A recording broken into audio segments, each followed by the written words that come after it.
The latest power rankings for the NHL are in, and Gil and I have plenty of thoughts on those coming up for the Thursday edition of the Locked On NHL podcast. You're Locked On NHL, your daily podcast on the National Hockey League. Part of the Locked On Podcast Network, your team every day.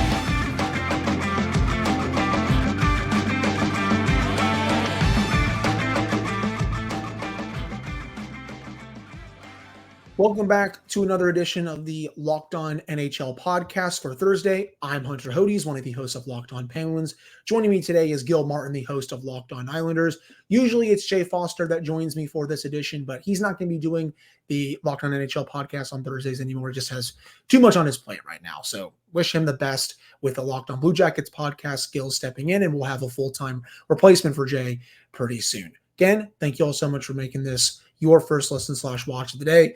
And today's episode is brought to you by FanDuel Sportsbook, the official sportsbook of Locked On. You can make every moment more right now. New customers can bet $5 and get $200 in bonus bets, guaranteed. Visit FanDuel.com/LockedOn to get started.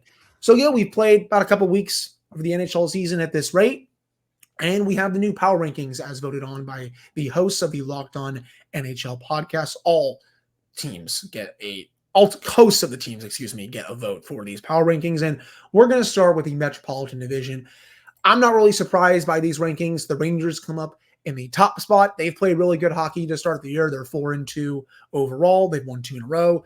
After them are the New Jersey Devils. Yes, they did just drop a game to the Washington Capitals on Wednesday night, 6-4. They didn't really look that good in that game, but still, they've been a really good team to start the year. Jack Hughes is a man on a mission right now. After them, the Philadelphia Flyers, Carolina Hurricanes. The Flyers, I'm not too surprised, but I don't think they're going to keep that top 3 spot too much longer. They had a pretty decent start to last season as well before they kind of fell off. This team is not going to be that good this year, but still, it's great that they're off to a good start. Carolina, they've been a bit rough, though, to start this season. They're kind of towards the bottom of the Metro realm. I guess middle to the bottom. They're 3-4 through their first 7 games. And then after that, you have the Islanders, Blue Jackets, Penguins, and Capitals. I think I'm totally fine with these rankings as a whole. The Capitals have been a mess to start the year. The Penguins, it's the same thing. They just haven't gotten the goaltending. Same thing with Washington, and the Penguins also haven't just been consistent overall, much like Washington. And then you have the Islanders and the Blue Jackets. They've kind of been up and down this year as well. When you look at the Metropolitan Power Rankings, do you see anything that really jumps out at you that you agree with or disagree with? I guess to me, the biggest surprise is just the Carolina defense. You expect that team to be a shutdown, win a lot of 3-2, 2-1 kind of games. They're letting in a lot of goals, and that really has surprised me. If I'm a Hurricanes fan, I'm not hitting the panic button anytime just yet, but I'm very surprised at the way this team has started the season. Now, part of it is they're on a long road trip for part of this early season stretch. But, I expected more from them, especially defensively. And, it's interesting because you have the Islanders, the Capitals, and the Penguins. Those are 3 of the older teams roster-wise in the NHL. And, I'm a little surprised all 3 of those teams struggling early, where you would think, okay, the older teams would get tired down the road and maybe start to fade. They're all off to slow starts also, which I didn't expect. Yeah, I was watching that Capitals-Leafs game just the other night, and I was just like, are the Capitals even going to win 30 games this year? Because they were looking really rough to start the year. And yes, they did have that nice game against the Devils. They did blow the 3-0 lead, but it was good that they were able to come back and win it to really get another win this year. For the Penguins, they haven't gotten some of the consistent goaltending. I think Tristan Jarry has been fine, not good enough. And most of all, they haven't gotten depth scoring. It's mainly just been their top 2 lines. That's going to sink you whoever you play, I feel like. And then for the Islanders, it feels like, Gil, I know you host the Locked On Islanders podcast, of course. It feels like it's the Ilya Sorokin show every night with how great he is. And he's been keeping them in every game this year, even though the Islanders have, I guess, struggled a little bit. They have gotten some good wins to start the year, but it feels like overall, when I look at this record and I look at the state of that team, it feels like this is just the Ilya Sorokin show. It really is. And the amazing thing is the last 2 games that he started, which was last Friday against the Devils and then against Colorado on Tuesday, first time in his NHL career, he gave up 5 or more goals in back-to-back games. Wow. And yet out of the 10 goals he gave up, I would say 9 of them were not his fault. Like there was maybe one soft, I want that one back kind of goal. And, you give up 10 goals plus 2 empty netters in those 2 games, and your goalie is your best player. So go figure, what that means for the Islanders going forward. Right. And obviously they played 2 of the best teams in the league. I mean, the Avalanche have won 15 straight road games going back to last season. Heck, they come to Pittsburgh tonight to try to make it 16. So that's going to be pretty interesting there as well. But it's hard going up against those teams, and just the shots that beat, I think, an elite goalie there, they're going to be really good. I don't think you're going to give up bad goals, I think, to elite teams, or at least you don't want to. Carolina, I do agree with you, though. Coming into this year, I love their defensive group. I mean, they signed Dmitry Orlov. They brought back Tony DeAngelo. They have Jalen Chatfield. They have Brent Burns, Brett Pesce, though I know he's out now for the next few weeks, up to a month potentially. This is a deep team on defense. And with Rod Brindamore's style, is it a bit boring? Yes, but it's effective. And you're used to seeing them win those low-scoring games. Heck, like the Islanders did a lot under the Barry Trotz era. Right. But you're not seeing that happen yet. I mean, they've had some really odd losses. I mean, they got blown out by the Ducks earlier this year. They had another loss recently where I was like, that doesn't feel like the Carolina Hurricanes that we saw last year. So I think they're still warming up to the season. They're going to be fine, but definitely a weird start for them overall. Do you think Columbus, which is now above 500, and yeah, it's early. I mean, last year injuries really hurt that team. They made some offseason moves. Do you think they're for real this year? It's going to be interesting. I mean, yes, they are 3-2-1. I'm just not fully sure. I mean, Fantilli, obviously, he got his first goal. Congratulations to him on that. It's going to come down to, I think, their goaltending. Can Elvis Merzlikins show that last year was not him? And I think if he can give them at least average goaltending, they're going to be in most games. They have the forward group that I think can get the job done. If they can also get a full season of Zach Werenski, that is massive. He missed all of last season. He's their number 1 defenseman. I still think they're a year or 2 away from at least getting back to competing for a playoff spot, but I do think there's the opportunity for them to be maybe a little bit of a dark horse this year. Maybe stay in the race a bit longer compared to last year. I mean, you want to be in the race longer than you were last year because they were a lottery team last year. Yeah. But maybe being in the race for as long as, say, Detroit was last year, maybe even Ottawa. Give your fans something to cheer about heading into March, heading into April. I think that would be considered a successful season for the Jackets. And then next year, and maybe the year after, that's when you start pushing for a playoff spot. I don't think they're a playoff team yet, but I do think they're starting to hopefully trend in that direction. Yeah, I think you're right. I think they're better. We're just going to see how fast. Agreed. I definitely agree with that. Before we head to a break, though, we're going to get to the Atlantic Division here. And Gil, the Boston Bruins, it's funny.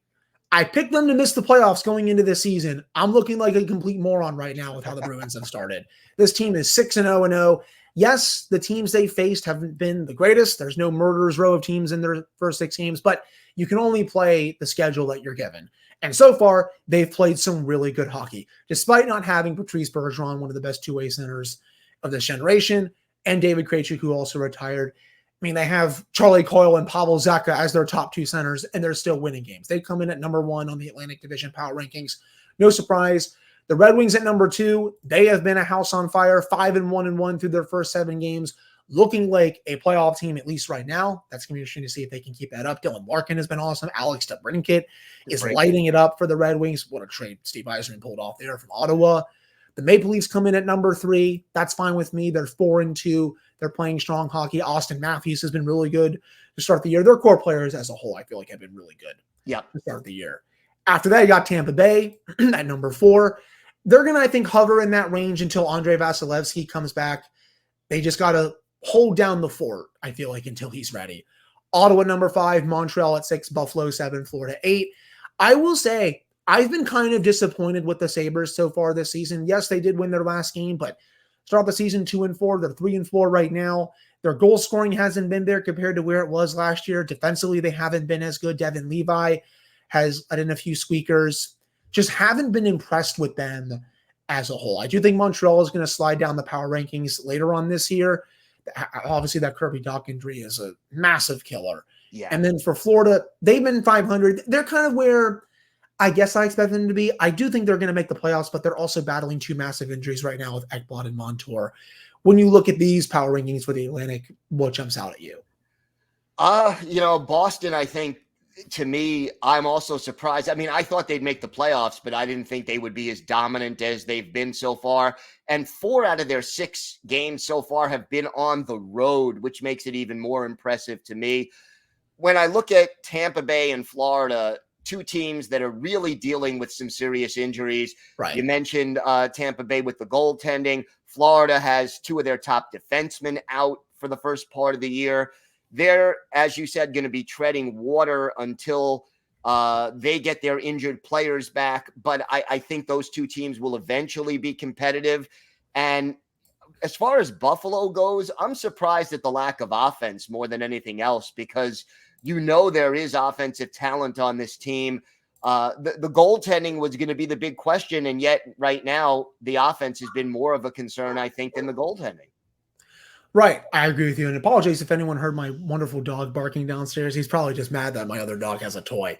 But I agree with you. It's been weird that you haven't seen Tage Thompson, fully get going yet. He's going to, because he's one of the best goal scorers in hockey.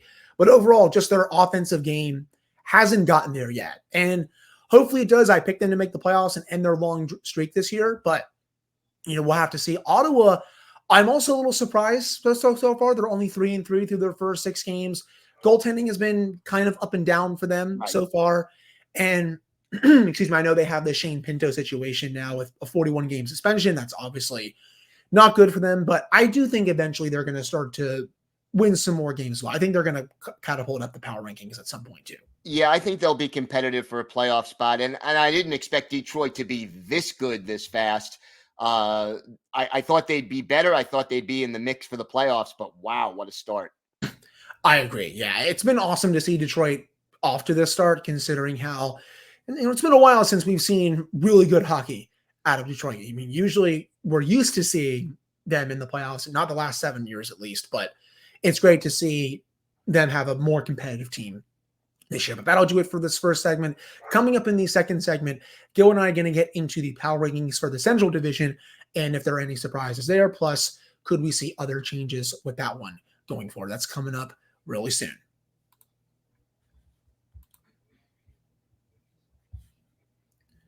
But before we get to that, we got to talk to you all about FanDuel, America's #1 sportsbook. Right now, new customers get $200 in bonus bets guaranteed when you place a $5 bet.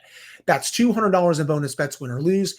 If you've been thinking about joining FanDuel, there's no better time to get in on the action than right now. The app is super easy to use. There's a wide range of betting options, including spreads, player props, over-unders, and so much more. So visit FanDuel.com/lockedon and kick off the NFL season. That's FanDuel, the official partner of the NFL and Locked On.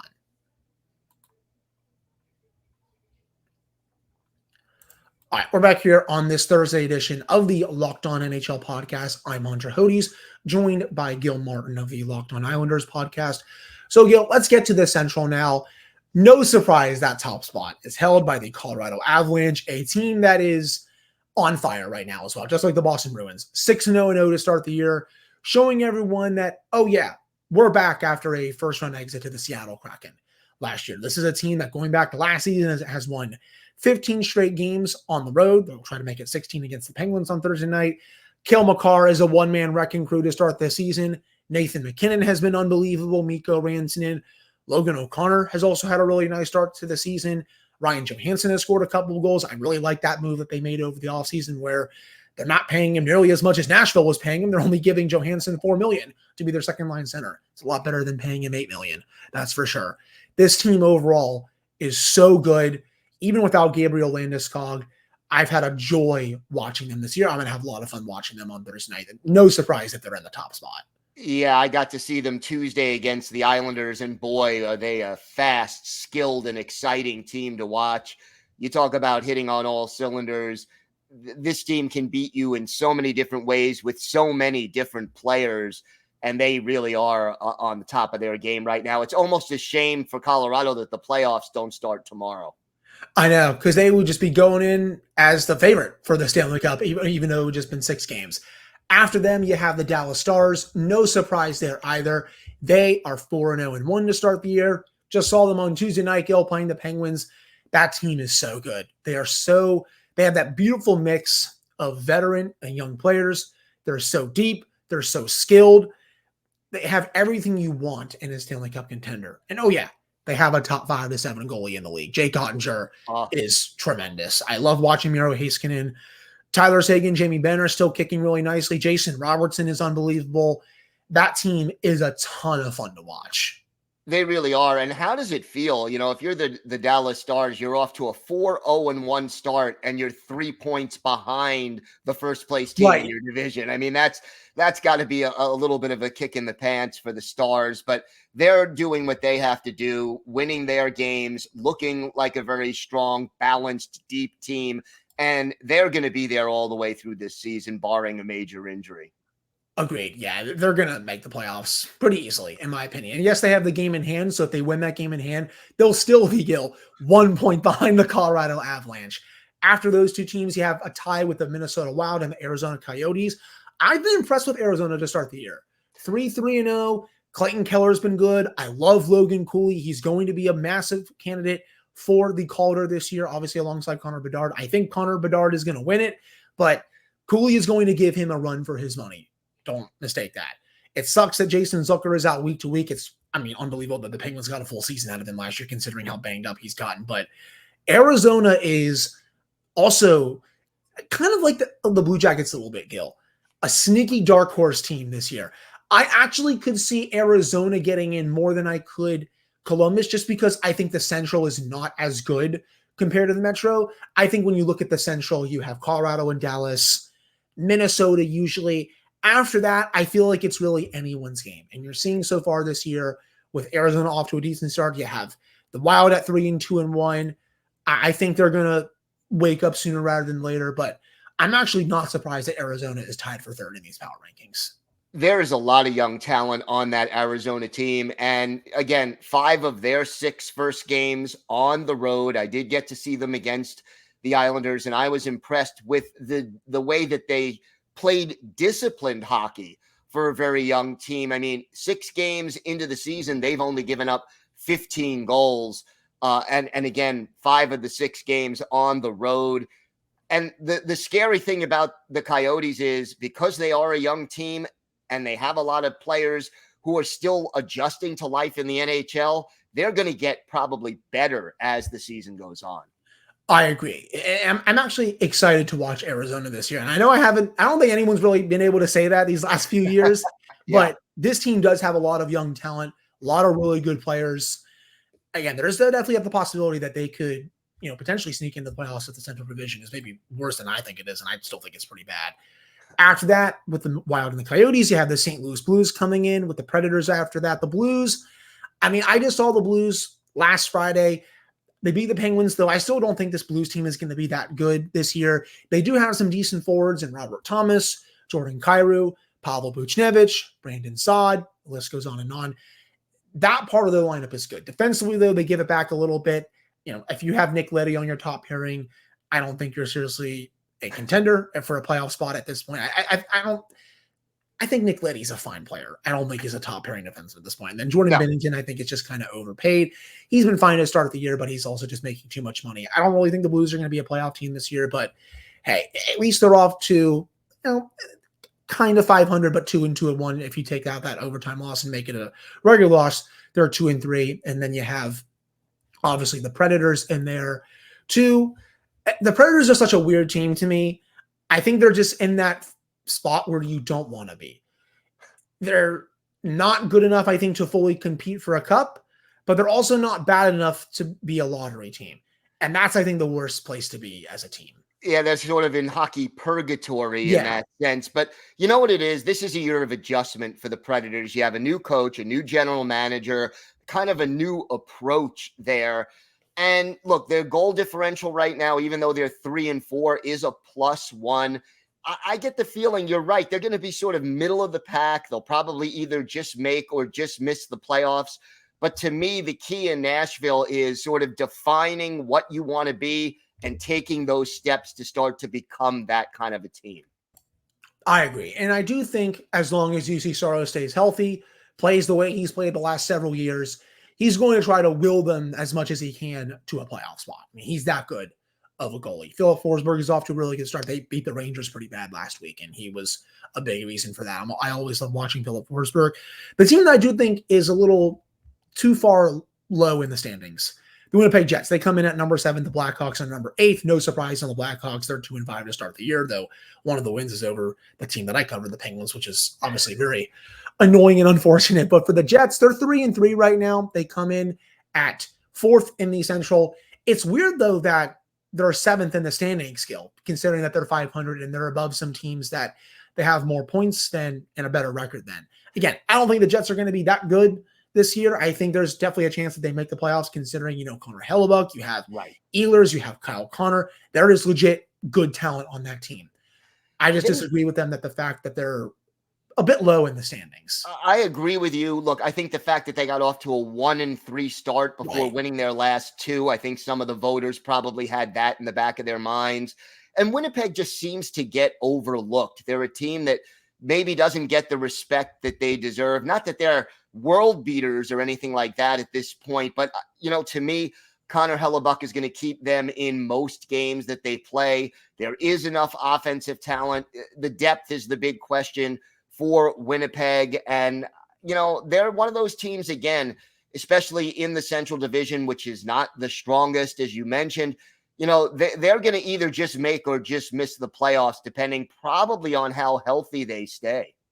Right. I agree with that. And as I said earlier with the Central Division, the opportunity is there for the Winnipeg Jets to make the playoffs this year. I would not be surprised in the slightest if they did, just because that division is pretty weak. But maybe if a team like Arizona comes up and surprises, heck, maybe even a team like Nashville comes up and surprises, I think that team could be pushed down a little bit. Overall, I'm not really too upset about these rankings. The only change I would really make is just moving Winnipeg up a bit. But that'll do it for the second segment. Coming up to end the show, Gil and I are going to give our thoughts on the power rankings for the Pacific Division. Who's too high, who's too low. That's coming up right after this.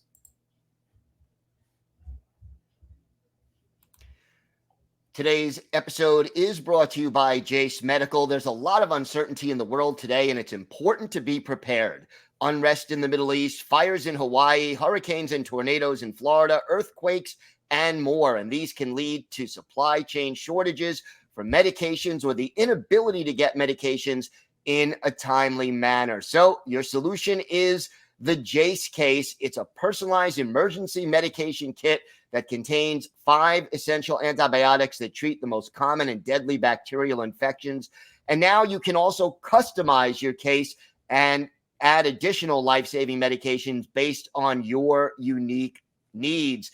And hey, look, you can even get a gift card to get a Jase case for family, friends, or loved ones so they can get a case of their own. Just go to jasemedical.com and enter code LOCKEDON at checkout for a $20 discount on your order. That's promo code LOCKEDON at jasemedical.com.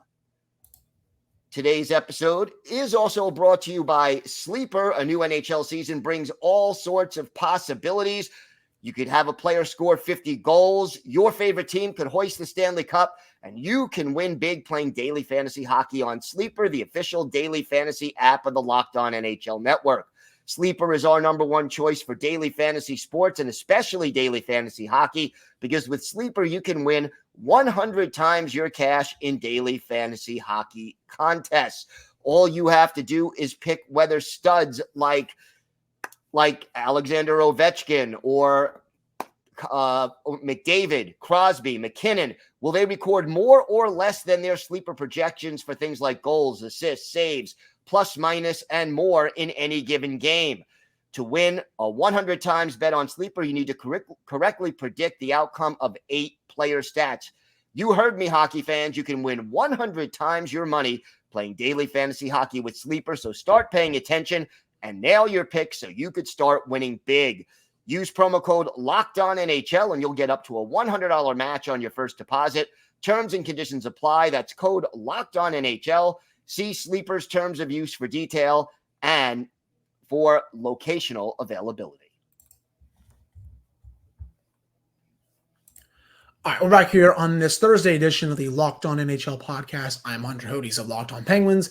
That is Gil Martin of Locked On Islanders. So, wrapping up the power rankings, we get to the Pacific Division, and there's no surprise who is at the top. The defending Stanley Cup champions, the Vegas Golden Knights, off to a ridiculous 7-0-0 start, 14 points. They already have a plus 15 goal differential. They have scored 28 goals in 7 games. This team is nasty right now. They're scoring a bunch. They're defending really well. They're getting great goaltending, looking like another one of the teams to beat in the NHL, if not the team to beat this year. And I know Colorado and Boston are off to great starts, but there's no better start right now than the Vegas Golden Knights.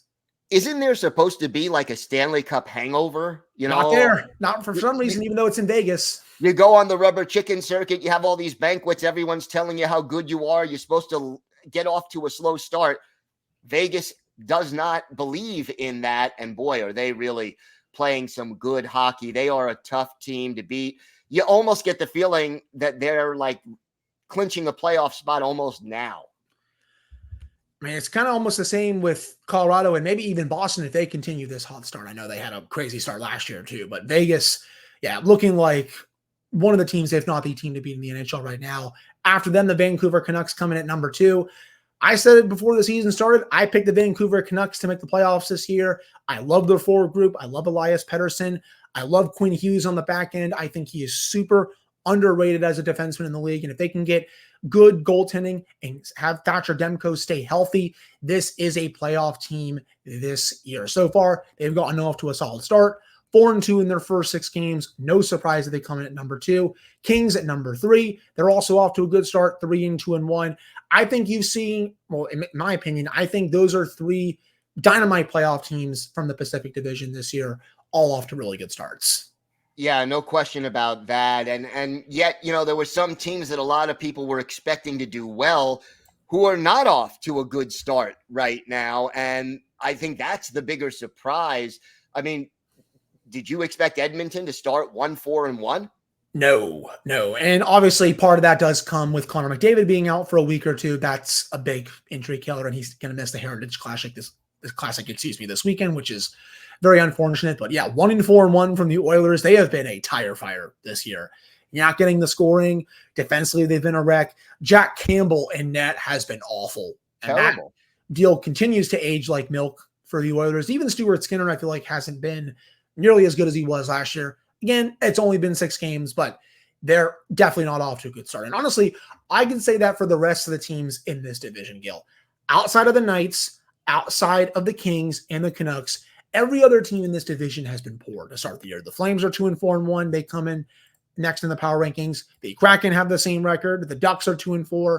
The Sharks are 0-5-1, but we knew the Sharks were going to be a lottery team this year. They actually might get the number 1 overall pick this year. That's how bad that team is. And they are last in the power rankings for the Pacific. After Calgary, you have Seattle, Edmonton, and Anaheim. I would actually move Anaheim above Edmonton. That's probably one of the only changes I would make for the Pacific, but a lot of bad starts for teams in this division. Yeah, and the one I'm most surprised about besides Edmonton is Seattle. They surprised so many people last year. Probably, according to most experts, they were a year ahead of schedule. And now here they are, off to the slow start. And, that I'm a little surprised about. But, you talked about San Jose before, only team without a win so far this year. And 8 goals scored in 6 games. Do you think they mix Carlson at all? I would say that. Yes. It's going to, I said this earlier about the Capitals. I do not think the Sharks are even going to get close to 30 wins this year. I think it's going to be a bit lower than that. That team is built to tank. You're seeing that so far. It's just not a good hockey team. And I agree with you about Seattle. The thing with the Kraken is this. I don't think they're nearly as bad as they were in year 1. I also don't think they're nearly as good as they were last year. I think they're somewhere in the middle. I would lean towards the team that we saw last year a little bit, but I do think it's closer to the middle. I think they're a playoff team, but I don't think they're a team that is going to make the noise that you saw they made last year. That's just my opinion, though, on it. But I still think they're maybe a star player or two away from fully competing for the Stanley Cup. I'm not surprised by the Flames. I wasn't high on the Flames heading into this year. They still have some trouble generating offense. I know Daryl Sutter is not there anymore, but they've definitely had quite a bit of trouble this year already. It's kind of been the same issues, I think, that Flames fans saw last year. But do you have anything else on the Pacific Division before we wrap up? Well, I mean, do you think the Oilers right the ship, especially when McDavid comes back? I do think so. I think this team is too good to not right the ship, and McDavid is also too good to let this team sink. Same with Leon Draisaitl. Yes, it's a bad start. They've been really bad. They lost some games that they probably would not have lost last year. But I do think this team is going to figure it out, and they will make the playoffs by the end of the year. I agree with you. But I think that'll do it for this Thursday edition of the Locked On NHL podcast. Thank you all so much for listening to / watching this one. Gil, you'll be right back here tomorrow with Rachel of the Locked On Flyers podcast. So for everyone that listens to the show on Friday, you all have that to look forward to. I'll be back next week. Hopefully I'll have a new full-time host. If not, I'm sure Gil or someone else will be pinch hitting for that one as well. But again, thank you all so much for tuning in. Really appreciate it. The Locked On NHL podcast will be back with a Friday episode tomorrow.